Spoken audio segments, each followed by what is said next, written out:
In this Quiltler tutorial, I will be teaching you how to use the color wheel inside the Design Center. You will need to start by either selecting multi-block or single block.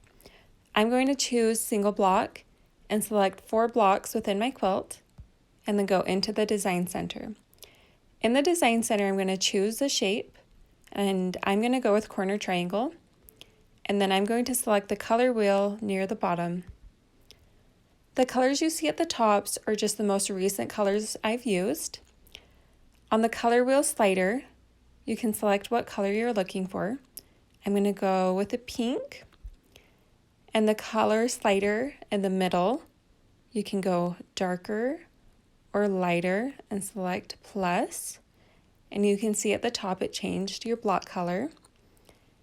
And the transparency slider, you can make the color even lighter. So I'm going to go pretty light.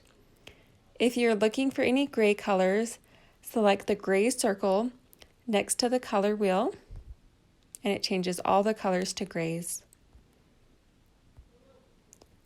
Near the bottom, you can see the option for foreground color and background color.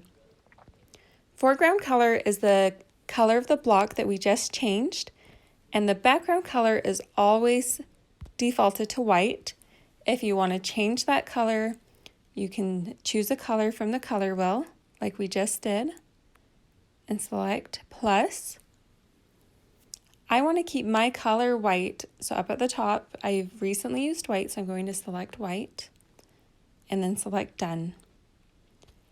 Next to the color wheel, you can see the option to rotate your block, so I'm going to select that. And you can use the slider to find the degree you're looking for, or you can just choose the defaulted options. I'm going to go with 90 degrees and select done. To preview this on my quilt, I'm going to use the preview slider at the bottom to make sure it's exactly what I wanted, and then I'm going to select done.